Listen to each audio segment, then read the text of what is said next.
Those who have your Bibles, Matthew's Gospel, chapter 6, verse 21. Matthew's Gospel, chapter 6, verse 21. I would involve you. You can also read it aloud. Anybody who picks it out first.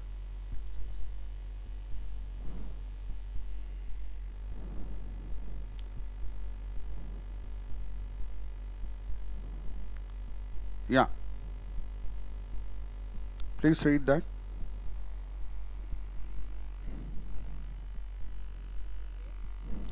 For where your treasure is, there your heart will be also. there your heart will be also. The eye is the lamp of the body. Thank you, Ma.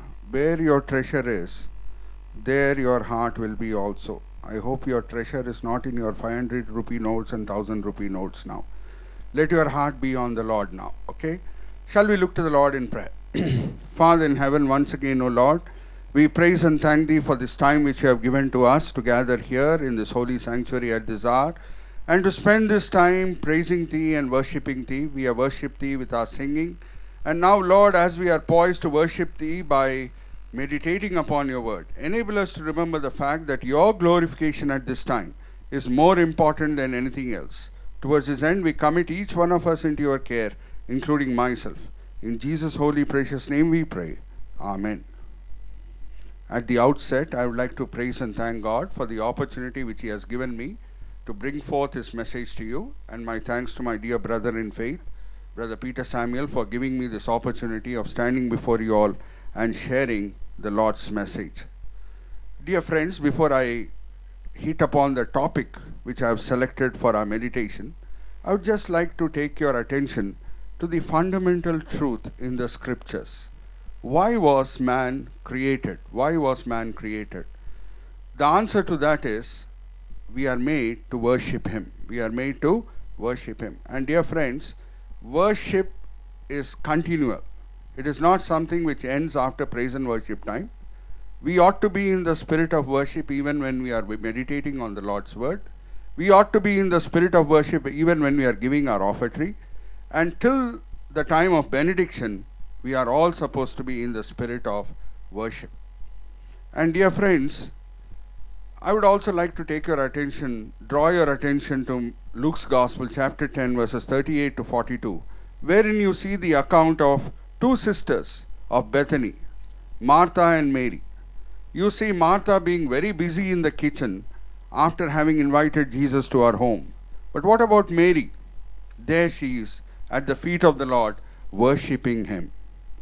And Martha comes up with a complaint. She says, Lord, look at this lazy sister of mine. She is sitting in front of you, just whiling away her time. Command her to come and help me in the kitchen chores. And what was the Lord's reply? Martha, you are so much concerned about trivial matters. Mary has discovered the most important thing, and I would not take it away from her. And what is the most important thing? More than serving Him, we need to be His worshippers. More than serving Him, we need to worship Him first. And dear friends, worship is one activity which I said is continual in nature, not only in the church, but into the other side of ministry, into the other side of eternity also. Here we see different kind of ministries on this side of eternity when we are physically alive. One is preaching the gospel, winning of the souls, healing ministry. Good. All of them are good. But they are all limited to this side of the eternity. If there is one ministry which starts on this side of eternity and continues on to the other side of eternity also, it is worship. It is worship. Once we reach heaven, will there be any gospel proclamation? Will there be any winning of the souls? Will there be any healing in heaven? Not at all. Not at all. But one thing which we will be continuing to do is to worship Him. And when it comes to worshipping Him, dear friends, more than worshipping Him for all the blessings which He pours into our lives, we need to worship Him just for what He is. Just for what He is. That is the highest form of worship. Moses, when you read Exodus chapter 33 verses 18 and 19, he says, Lord, I want to see your glory. And what was the Lord's response? Moses, I'll show you all my goodness. I'll show you all my goodness. What did Moses want to see? God's glory. And what did God want to reveal? His goodness. Dear friends, all of you are aware of the mathematical equation. If A is equal to B, B is equal to A. If God wanted to show His goodness, what does it mean? His glory is nothing but sum total of all His good qualities. All His good qualities. There is none who is so gracious as Him. There is none who is as kind as Him. There is none who is so patient like Him. There is none who is as holy as Him. We can go on. So many qualities of the Lord are there. And that is why when it comes to worshipping Him, one biblical scholar said, don't look at the hands of the Lord, but look at the heart of the Lord and worship Him. Because in the hand of the Lord, yes, most of the times there will be blessings, but also because He is a loving God and He is very keen that we should all come to heaven, there may be a chastening rod also. But whatever moves the hand is the heart, and that heart is a good heart, and that good heart never changes. Hallelujah. That good heart never changes. Don't look at His hands when you want to worship Him. Look at His heart, which is good and which is unchanging. Because when you look at the hands, sometimes, I've walked with the Lord for 34 years. I can tell you from my own experience, there may be a chastening rod also. So dear friends, when it comes to worshipping our Lord Jesus Christ, there are so many good qualities in Him. And one good quality about His ministry was, He would always preach as per the occasion. He would connect to His audience by using the relevant circumstances or relevant topics. Beside the Sea of Galilee, He could have called His disciples using any other words, but He preferred to use these words, come and follow me, I'll make you fishers of men. Beside the Sea of Galilee, this is bound to register in their minds, right?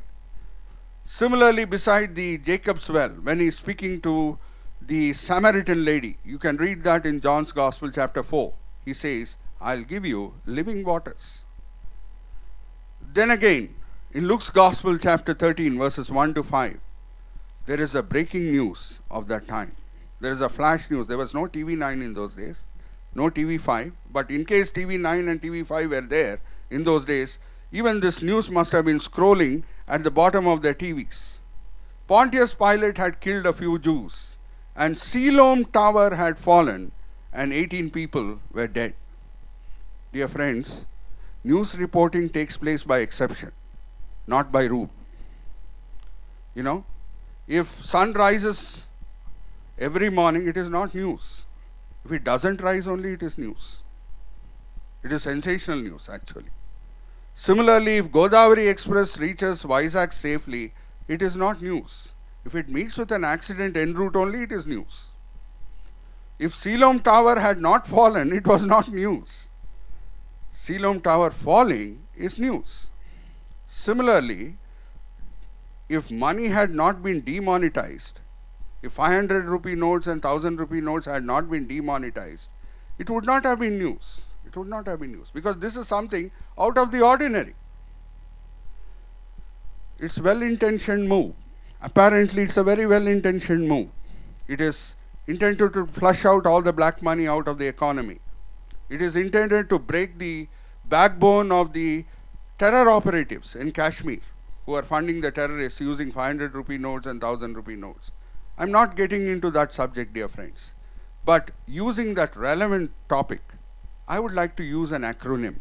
Now, lot of talk is only about white money and black money. And in the week gone by, we also came across white in some other circumstances. Who came into the White House? Donald Trump. And some of you may be using this WhatsApp facility. You may have seen that his house is more luxurious than the White House. And so much so it is said that when he comes into the White House, Actually, he has to compromise on some of the luxuries. Anyway, now since all the talk has been about black and white, I would like to use an acronym, WHITE, for our meditation. Before that, I would like to ask you a very simple question. Expand for me the abbreviation WTO, World Trade Organization. WHO, World Health Organization. Let us see what WHITE stands for. WHITE. Dear friends, Christian life begins when Jesus wrecks the sinful nature in our hearts.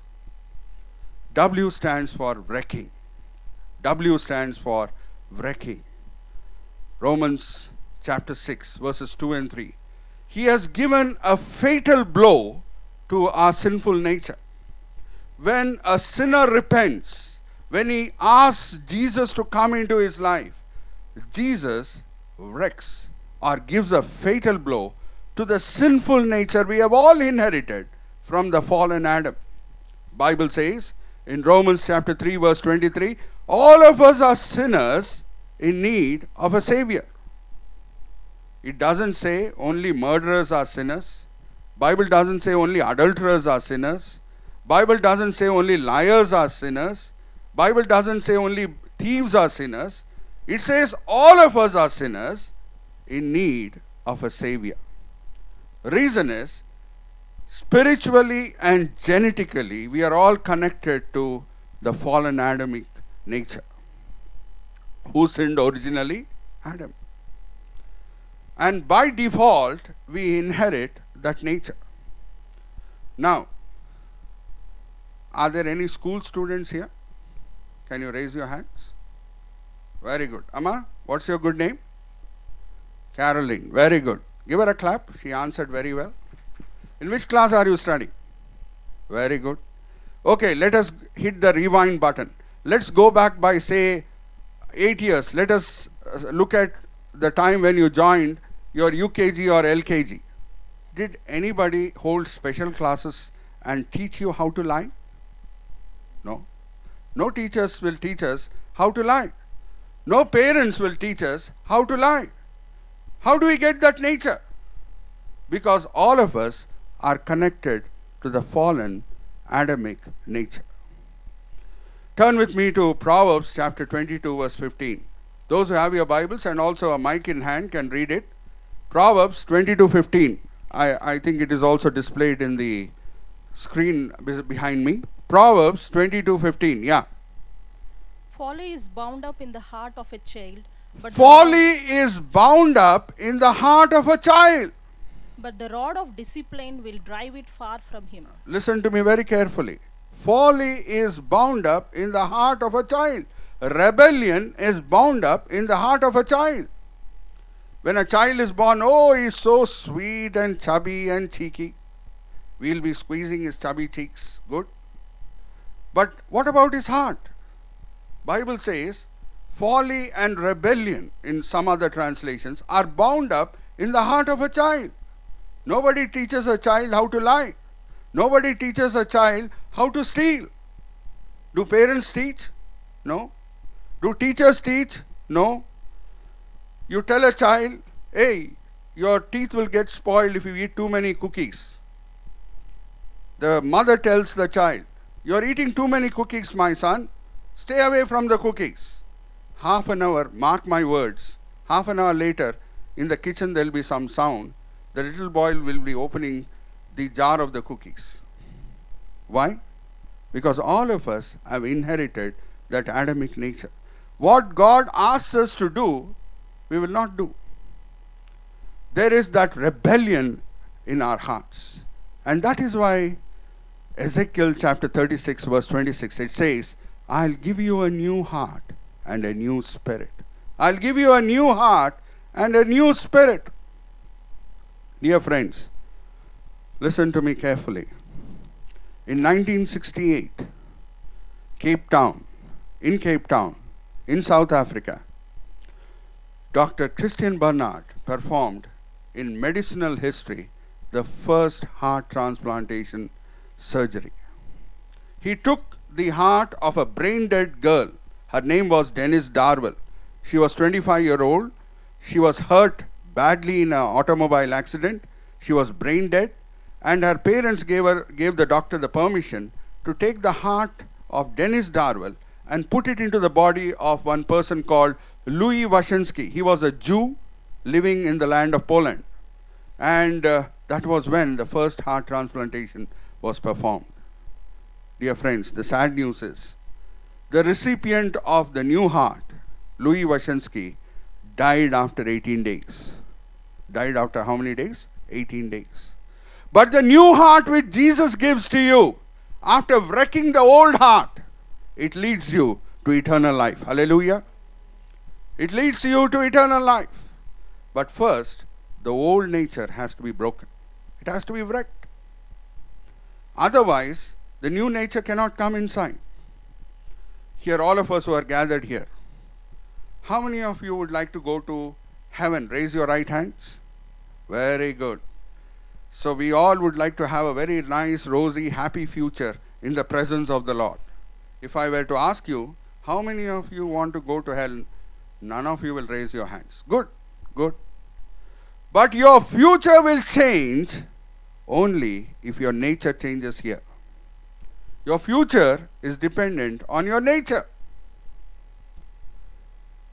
काला धन से बहुत बड़ी समस्या है काला मन का.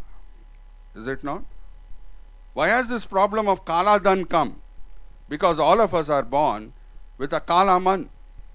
And unless that kala man becomes safed man, dear friends, we are all bound to go to hell. It is as simple as that. It is as simple as that. A bigger problem spiritually is not that of kala dhan. It is of kala man. Because kala dhan is only an offshoot of kala man. And even if somebody is a very prompt taxpayer who doesn't hold money, Bible says he is still a sinner unless he is cleansed by the blood of Jesus. Jesus was speaking to a respectable person in the society called Nicodemus. John's Gospel, chapter 3, verse 3. He says very pointedly, Nicodemus, unless you are born again, you cannot enter the kingdom of God. Now, Nicodemus was not a evader of taxes. He was a respectable person in the society. He was a Pharisee, a religious person, not an adulterer, not a murderer, not a liar, not a thief. But Jesus was quite point blank in addressing him and saying, unless you are born again, unless your nature changes, unless that old nature leaves you, which you are born from childhood, you cannot see the kingdom of God. Dear friends, that is what Jesus does when you come to him. He'll wreck that old sinful nature. And what will he give in turn to you? We'll do a three-dimensional study of H. First is the Holy Spirit. Second is heaven. And third is holiness.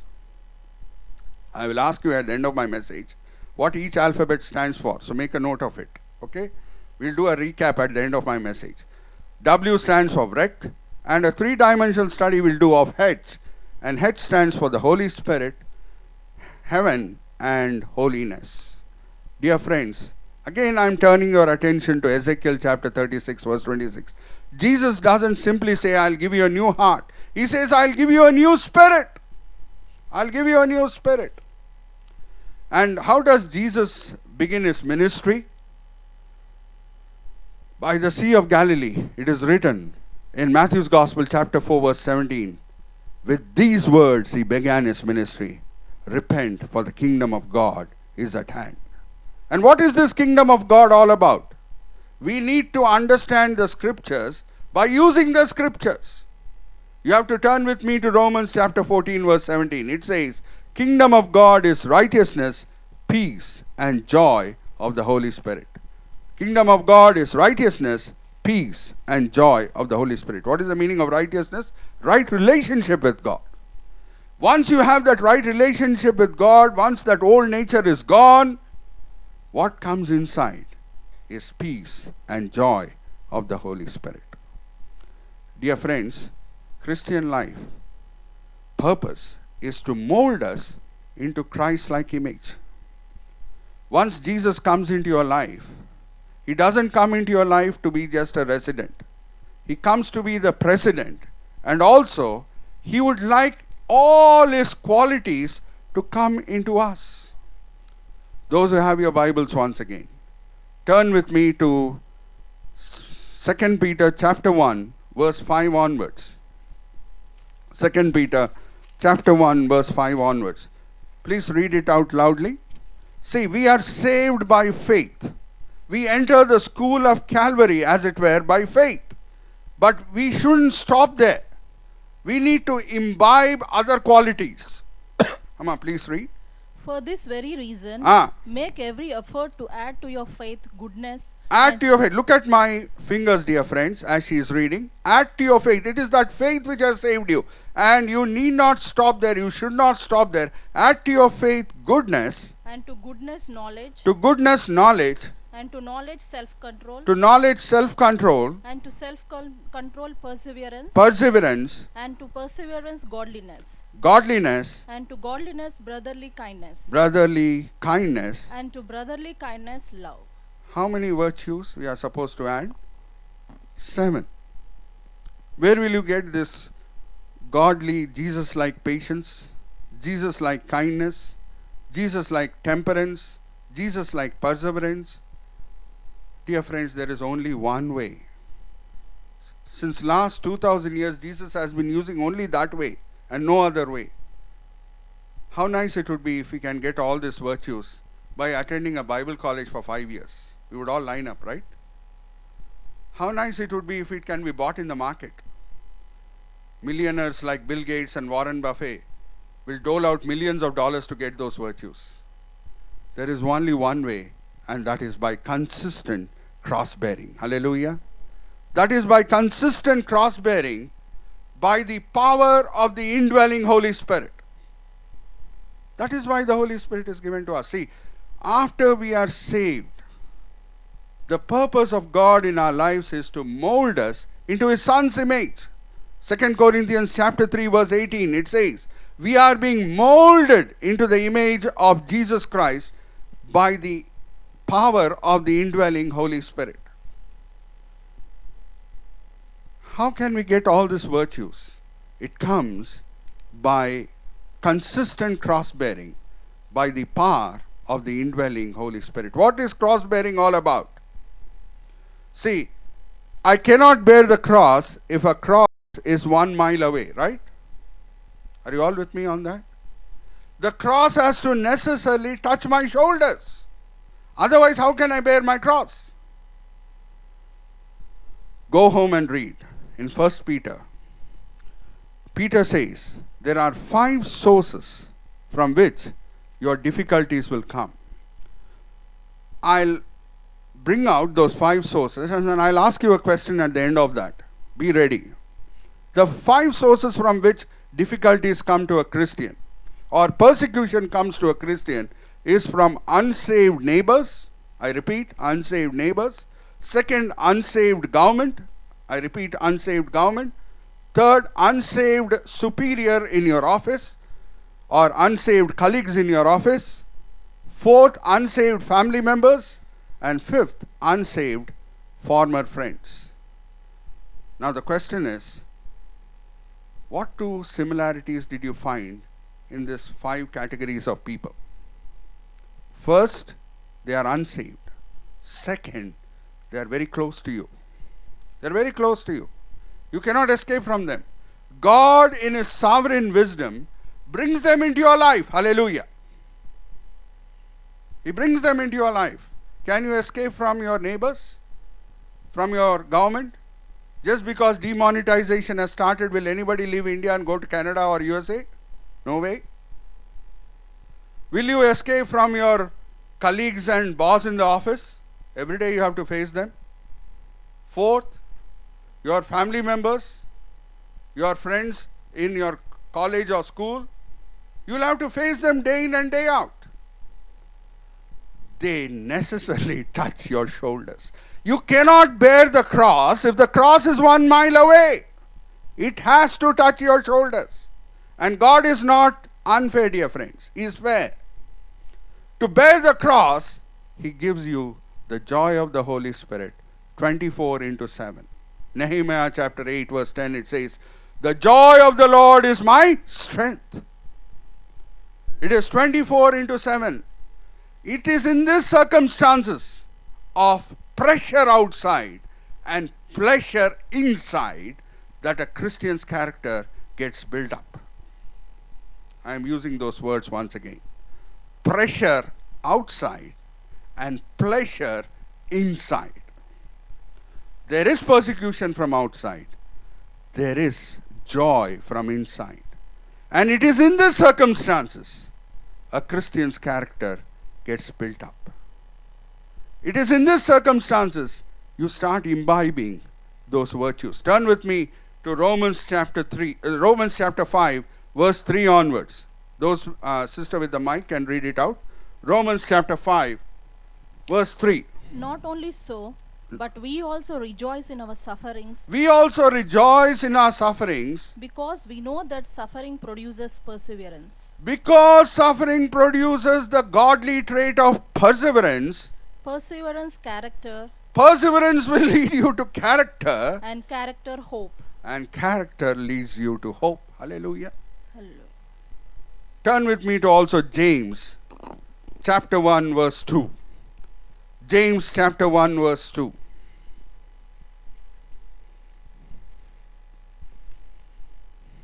Consider it pure joy. Consider it pure joy, my brothers, whenever you face trials of many kinds. Whenever you face trials of many kinds. Because you know that the testing of your faith develops perseverance. Because testing of your faith develops perseverance. And perseverance must finish its work. Perseverance must finish its work. So that you may be mature and complete, not lacking anything. So that you may be mature and complete, not lacking in anything. You will develop all Christ-like qualities. You will have Christ-like patience, Christ-like kindness, Christ-like self-control, Christ-like perseverance. How easy it would be if it were to be developed in a Bible college. No way. Or if it can be bought in the market. Again, no way. The only way is through consistent cross-bearing with the power of the indwelling Holy Spirit. And that is why one biblical scholar put it very insightfully. He said, cross without the Spirit, you dry up. Holy Spirit is also likened and compared to the living waters, right? Cross without the Spirit, you dry up. Spirit without the cross, you puff up. Maybe pride will come. That's what Paul says in 2 Corinthians chapter 12. After I have had great heavenly revelations, God was frightened that I would get puffed up with pride. And that is why he gave me a thorn in my flesh, to keep me humble. So the very cross which was bearing him down was actually also catching him up. Hallelujah. That is what cross does. And that's what Sadhu Sundar Singh said. Those who bear the cross will realize soon that it is the cross which is bearing them. Listen to me very carefully. The very problem which is bearing you down may be the very problem which is keeping you very close to God. Are you all with me on that? I prayed 3 times, Lord, take away this thorn from my flesh, and every time the answer was, my grace is sufficient for you. My grace is sufficient for you. Because Paul, if I were to take away this thorn from your flesh, you may become a proud person. Cross without the Spirit, you dry up. Spirit without the cross, you would puff up. With the Spirit and the cross, you grow up. Hallelujah. With the Spirit and the cross, you grow up. So dear friends, after Jesus wrecks that old sinful nature, he brings his Spirit inside. And once that Spirit comes, Spirit doesn't come with empty hands. It brings the heavenly peace. It brings the heavenly joy. I'm coming to the second point, that is heaven. Dear friends, right here on earth, we get a foretaste of heaven 24/7. That is why one biblical scholar said, Christianity is not only about taking a person to heaven, it is also about bringing heaven into that person. Ephesians chapter 2 verse 6, it says, you are already seated in the heavenly realms with Christ. The scripture doesn't say you are going to be seated with Christ in heaven. No, you are already seated with Christ in the heavenly realms. What does it mean? It means a Christian's body physically is here, but his spirit is rejoicing in the presence of the Lord. Hallelujah. Physically a Christian is here. Bodily a Christian is here, but his spirit is rejoicing in the presence of the Lord. I have walked with the Lord for 34 years now. And I would just like to warn you, bring the other side of the coin also. If God can give you a foretaste of heaven, if you go astray, He can give you a foretaste of hell also. 1 Timothy chapter 1 verse 18 it says, two Christians, Alexander and Hymenaeus, they had disobeyed their conscience. And what happened? They were given into the hands of the Satan to make them repent. The other side of the coin, but nobody should suffer like that, right? So, the three-dimensional study. First is Holy Spirit, H. Second is heaven. And because we are having the foretaste of heaven, we are heaven-minded. We are heaven-minded. And we have the incentive to be holy. Dear friends, we all read the Bible and say there are two testaments in that, Old Testament and New Testament. Is that right? But is it really true that there are only two testaments in the Bible? What is the meaning of the testament? It is the meaning of testament is covenant. And it was in 400 AD thereabouts when Emperor Constantine became a Christian. And all the persecution which was keeping the church healthy went away. The church became unhealthy and complacent. There were a lot of compromises. And that is when they divided the scriptures into Old Testament and New Testament. It is as though to say that Old Testament is not there and only New Testament is there. In the very Old Testament section, has the covenant with Abraham ceased? No. Genesis chapter 12. Has the covenant with Noah ceased? No. Why are we calling it Old Testament? Has the covenant with David ceased? No.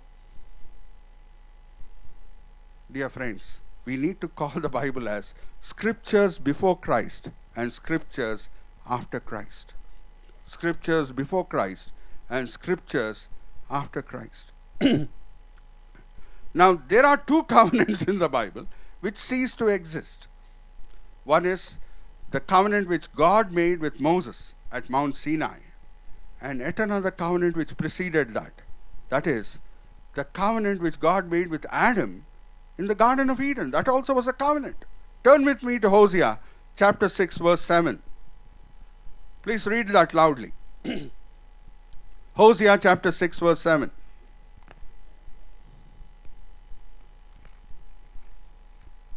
Hosea chapter 6 verse 7. Like Adam, they have broken the covenant. Like Adam, they have broken the covenant. They were unfaithful to me there.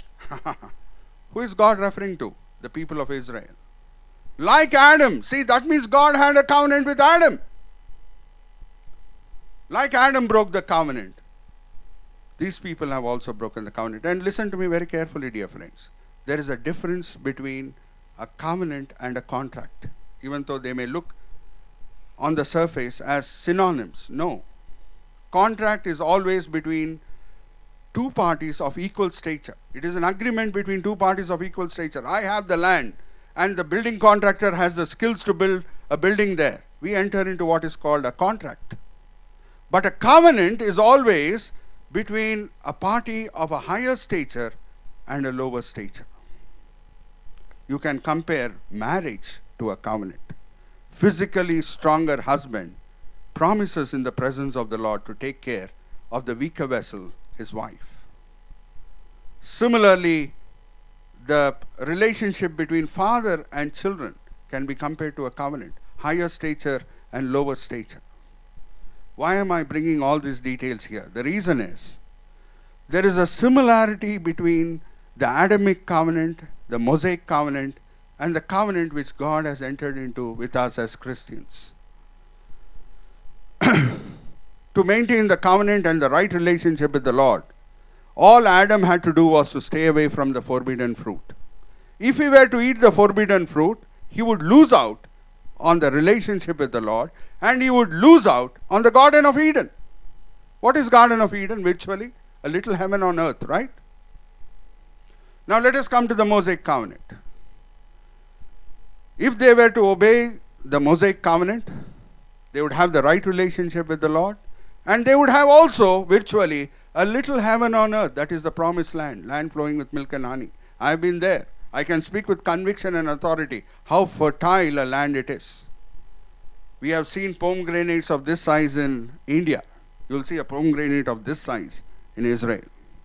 You have seen apples of this size in India. You will see apples of this size in Israel. It is indeed a promised land, indeed a land flowing with milk and honey. So virtually a little heaven on earth.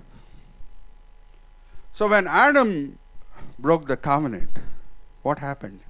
He lost the relationship with the Lord, and also he lost the Garden of Eden, right? When the people of Israel sinned, what happened? You can go home and read the closing chapters of 2 Kings, the closing chapter of 2 Chronicles chapter 36, the closing chapters of Jeremiah. What happened? They lost out on the promised land. The Babylonian king came, destroyed Jerusalem, and took all the Israelites as captives. They lost out on the promised land. Adam lost out on Garden of Eden, a little heaven on earth. Similarly, the people of Israel lost again virtually a little heaven on earth, that is the promised land. For 70 years they were in exile in Babylon. Dear friends, when it comes to the Christian call of holiness, the standards set by Jesus are higher than the standards of the Mosaic law. In the Sermon on the Mount, he says, as per the Mosaic law, murder is a sin. But I say, do not even get angry. Do not even get angry. As per the Mosaic law, adultery is sin. But I say, if you look at somebody with lust in your eyes, you have already committed adultery. As per the Mosaic law, it may be eye for an eye, tooth for a tooth. But I say, you love your enemies. He is upping the standards, right? He is upping the standards.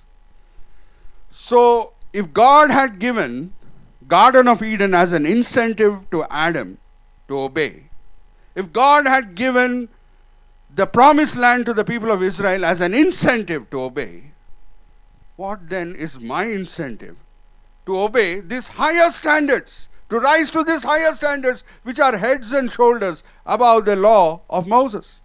Now what is my incentive? Do I see a Garden of Eden around me? Do you see a Garden of Eden around Chandanagar? If you see it, let me know. I would shift my house from Sanjeev Reddy Nagar to Chandanagar. Are you seeing the promised land here, land flowing with milk and honey? No? If you were to see, please let me know. I'm not able to see. But is God unfair? Can He ask me to rise to those standards of holiness without giving me a proper incentive? He cannot be unfair. So what has He done? He has brought heaven right into my heart. Hallelujah. He has brought heaven into my heart. Kingdom of God is righteousness, peace, and joy of the Holy Spirit. Now I have the incentive to rise to those levels which Jesus expects me to rise. Not committing adultery was the bare minimum requirement. But the maximum which Jesus asked from me is, do not even look at somebody with lust in your eyes. Not committing murder was a bare minimum requirement. But what Jesus says is, do not even get angry. There it was eye for an eye, tooth for a tooth. But here Jesus says, love your enemies. Arey bhai, I am giving you the highest incentive anybody can have. I have placed heaven right here in your heart. Can't you do that for me? And whenever a Christian compromises, I can speak with the benefit of 34 years of experience of walking with the Lord. With the benefit of hindsight, I can say, whenever a Christian compromises, even in very small matters, which may not be seen by others, but is known only to God and that Christian, he would lose temporarily on the kingdom of God.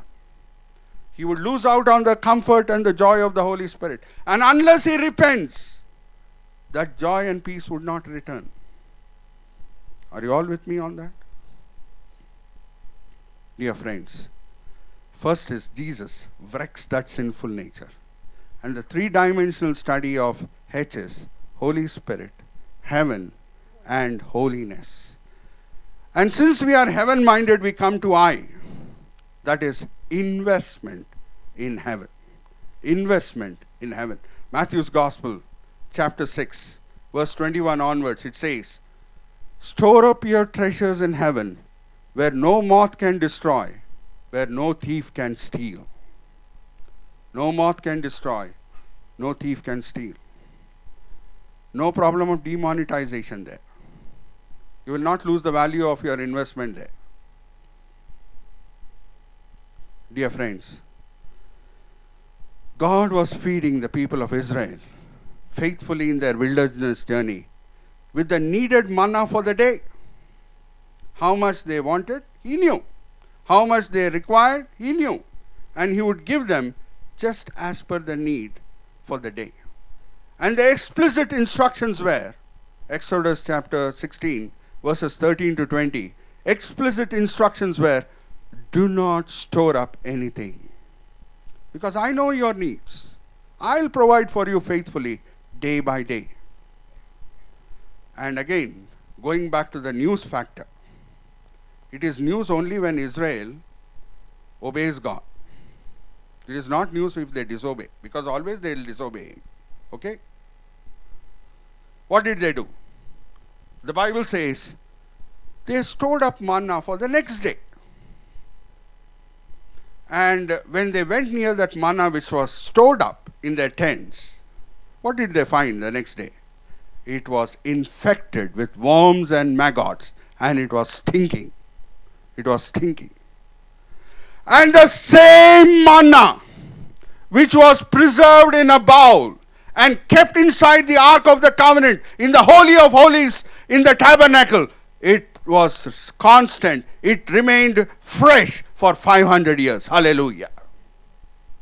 Same manna which became stale over a period of 24 hours or less than that, it remained fresh for 500 years when it was preserved in the presence of the Lord, inside the Ark of the Covenant, in the place called Holy of Holies, in the tabernacle which Moses erected in the wilderness.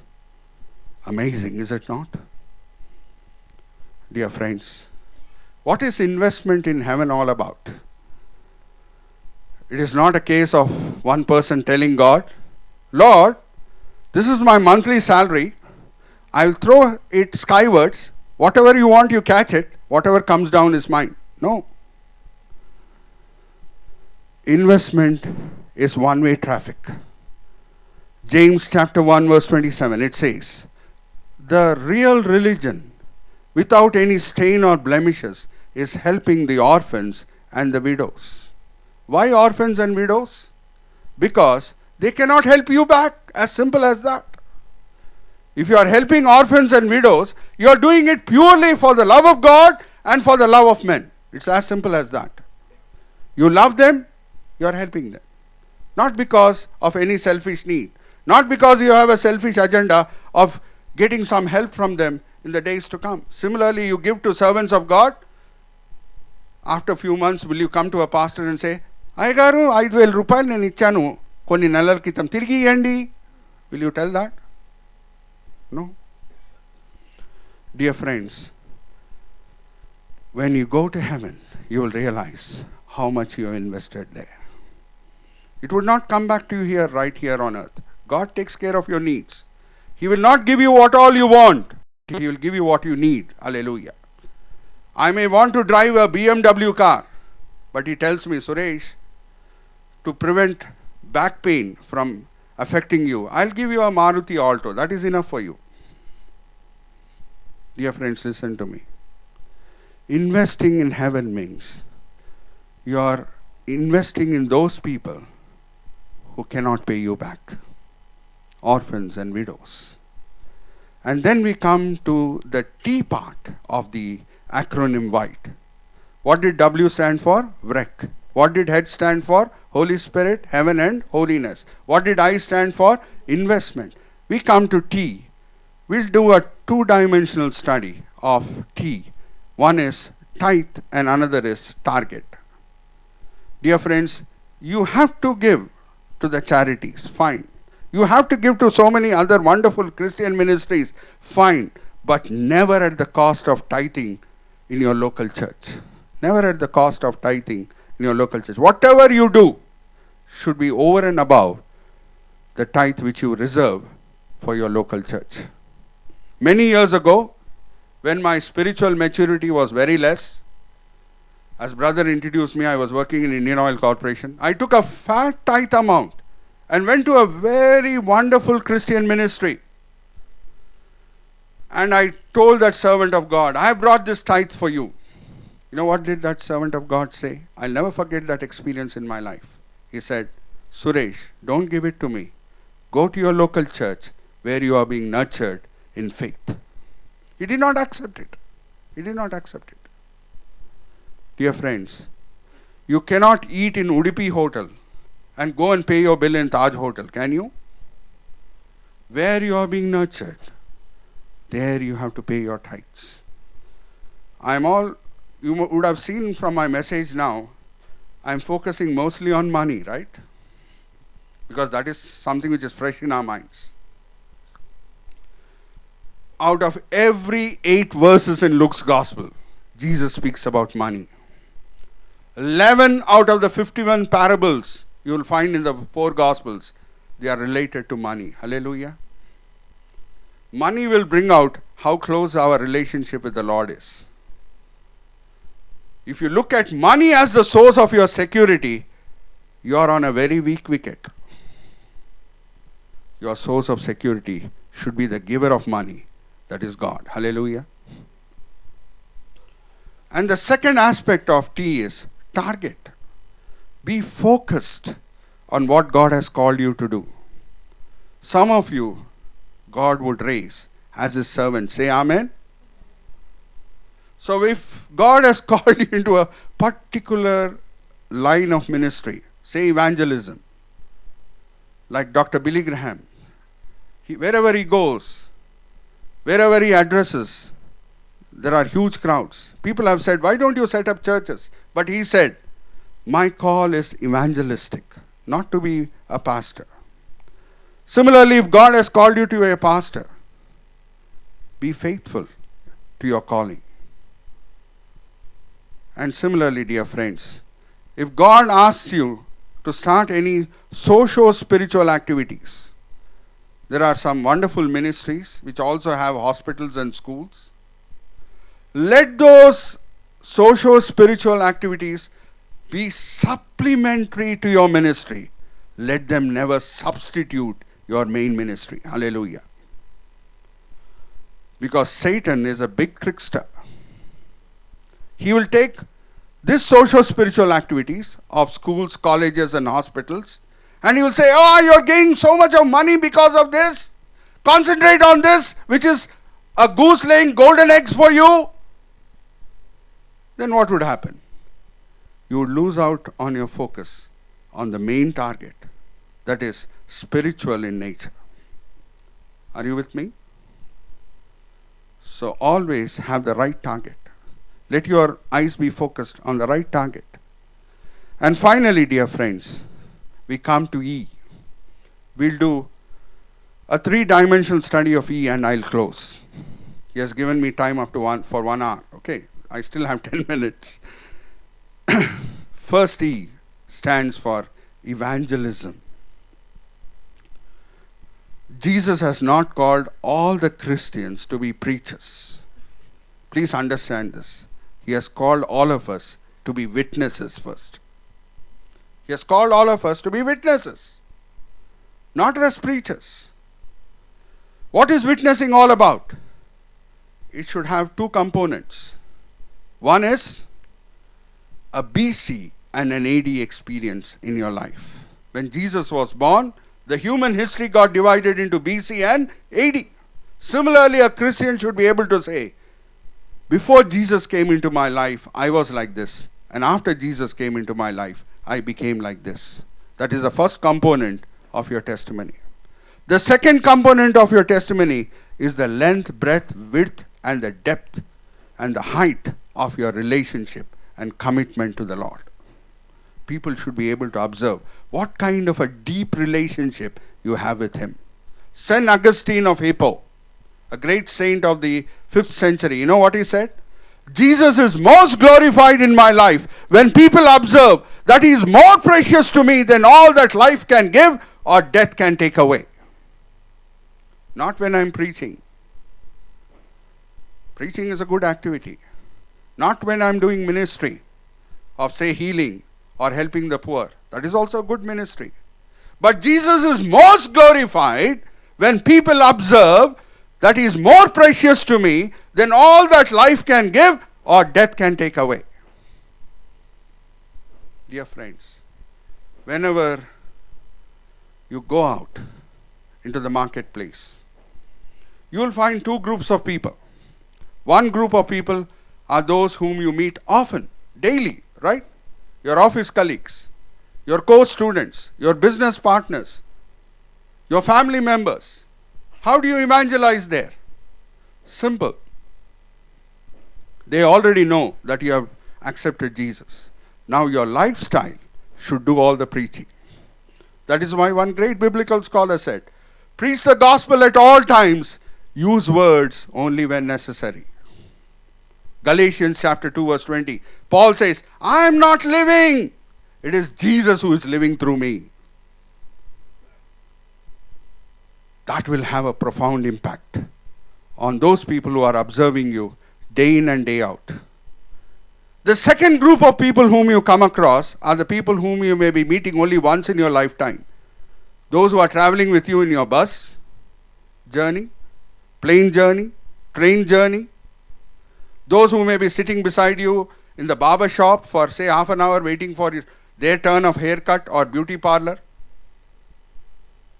With them, how do you share your testimony? Simple. Start by speaking about some general topics. Talk about demonetization. Talk about TRS schemes. Speak about Virat Kohli. Then slowly speak about what Jesus has done in your life. That's what Paul says. In 1 Corinthians chapter 9 verse 20, he says, to the Jew I am like a Jew. To a Gentile I am like a Gentile. To the weak I am like a weak person. In order I find a common point of contact to share Christ with them.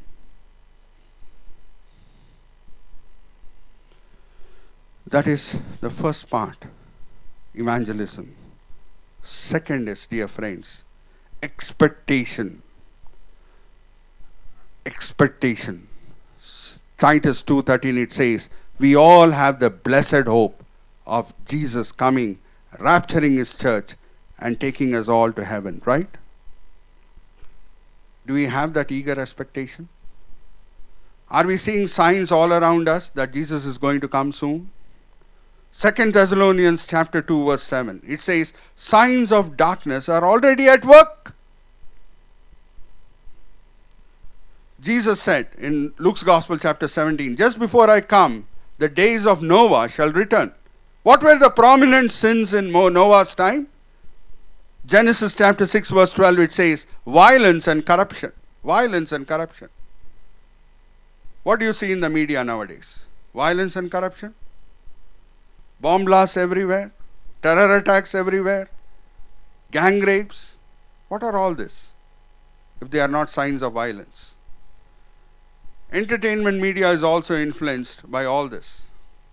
In the years gone by, if a hero had a knife in his hand, he would be hailed as a Mako figure. But now if he has a knife in his hand, it is not sufficient. Blood has to drop from his knife in his hands. Then only that cine poster will be attractive. Rakta Charitra. Then, in the days gone by, if hero had a gun in his hands, he would be portrayed as a Mako figure. Now if he has a gun in his hands, it will not do. Smoke has to come out of that gun. Are you not seeing that, all that? Right around us? Then what about corruption? It all began where? If you can go back by a few years. Satyam scam, Commonwealth game scam, 2G scam, Spectrum scam, helicopter scam, Colgate scam. If there is no scam, then only it is news now. Because if it is scam, it is not a news. It is a very regular occurrence, right? And even this demonetization, it is speaking about what would happen during the tribulation days. We would be raptured, we would be gone, but for the people who are left behind, the Antichrist would be the world ruler.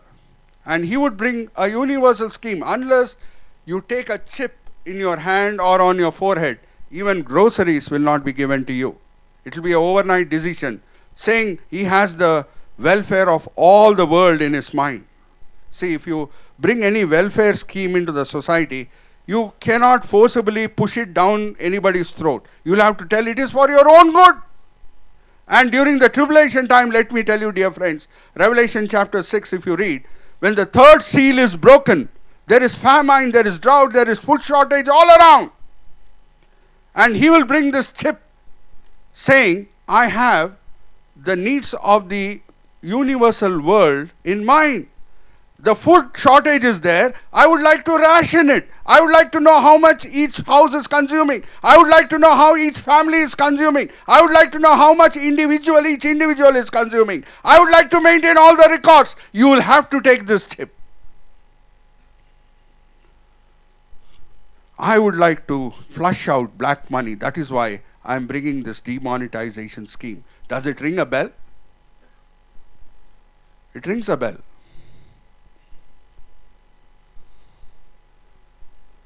Second Thessalonians chapter 2 verse 7. The signs of darkness are already at work. It doesn't say it is about to start. It doesn't say it is going to start. It says signs of darkness are already at work. Are you all with me? Then finally, the third E is endurance. Endurance. Christian life is not only about a good start, it is about a good finish. I have fought the good fight. 2 Timothy chapter 4, verse 8 onwards. I have finished the race. I have kept my faith. Who says that? Apostle Paul. Dear friends, listen to me very carefully. Those who hang on to their faith, despite all the trials and tribulations, they are called overcomers. Those who bear the cross. What is cross? Cross is injustice being done to you. You are at the receiving end of some injustice or lies. Luke's Gospel, chapter 23, verse 23, it says their voices prevailed. In Telugu it says, వాళ్ళ కేకలే గెలిచెను. ఏం గెలిచెను? అన్యాయం గెలిచెను, అబద్ధం గెలిచెను. అందుకే సిలువ వేయబడెను యేసు. Is it not? Because while what won? What triumphed? Injustice over justice. Lies over truth. It may happen in your life. It may happen in your life. At that time, don't go for tit for tat policy. వాడు దెబ్బ కొడితే నేను 2 దెబ్బలు కొడతాను. కాదు. You are called for this. Turn with me to 1 Peter chapter 2 verse 20 onwards. We are called for this, to bear the cross, to be at the receiving end of injustice, to be at the receiving end of lies, and bear it all for God's glory, silently, even as He molds us into Jesus-like image. Please turn with me to I'm closing now. 1 Peter chapter 2 verse 20 onwards. But how is it to your credit if you receive a beating for doing wrong and do endure it? But if you suffer for doing good, if you suffer for doing good, and you endure it, what is the final E we are talking about? Endurance, right? This is commendable before God. This is commendable before God. To this you were called because. To this you are called. This is your Christian calling, man. Because Christ suffered for you. Because Christ suffered for you. Leaving you an example. Leaving you an example. That you should follow in his steps. That you should follow in his steps. He committed no sin. He committed no sin. And no deceit. No deceit. In his mouth. No deceit was found in his mouth. When they hurled their insults at him. When they hurled their insults at him. He did not retaliate. He did not retaliate. When he suffered. No tit for tat policy. When he suffered, he made no threats. When he suffered, he made no threats. Instead, he entrusted himself to him. Instead, he entrusted himself to him, his heavenly Father. Who judges justly. Who judges justly. This is our Christian calling. You are supposed to be an overcomer. An overcomer is one who sustains his faith till the end. Even though if he is at the receiving end of injustice and lies. And what is promised to an overcomer? I'm closing now. Revelation chapter 3 verse 21. Revelation chapter 3 verse 21. What is promised to an overcomer? To him who overcomes. To him who overcomes. I will give the right to sit with me. I will give him the right to sit with me. On my throne. On my throne. Just as I overcame and sat down with my Father on Just as I also overcame in, being at the receiving end of injustice, being at the receiving end of lies. I just kept quiet. I overcame my natural impulse to hit back, my natural impulse to retaliate. That is what overcoming is all about. Just as I also overcame and sat on the Father's throne. Dear friends, if we are excellent Indian citizens doing excellent work to Indian society, at best, what will our Indian Prime Minister give for us? Bharat Ratna. Right? But will he say, Mr. Suresh, Mr. Ramesh, you have done so much of work for Indian society, come and sit in my Prime Minister's chair. Will he say that? But our King is different. Hallelujah. He says, my son, my daughter, you are an overcomer. Come, sit on my throne and rule the angels on my behalf. Hallelujah. And that is why Paul says in 1 Corinthians chapter 2 verse 9, no eye has seen, no ear has heard, no heart has ever imagined what God has in store for those who love him. So we'll end here. Let us do a brief recap. What does W stand for? Vrek. What does H stand for? Three-dimensional study we have done. Holy Spirit. Second, heaven. Third, holiness. What does I stand for? Investment. What does T stand for? Very good. And what does E stand for? Three-dimensional we did. Evangelism, expectation, and endurance. Shall we look to the Lord in prayer? Father in heaven, once again we praise and thank thee for this time which you have given to us, to gather here as one spiritual family and to worship you. We have worshipped you with our singing, O Lord, and we have worshipped you by meditating upon your word. Master, whatever lessons you have taught us, enable us to be not only be hearers of your word, but also doers. In Jesus' holy precious name we pray. Amen. Dear friends, one small announcement. I'll be giving few of the gospel tracts of my ministry to Brother Praveen.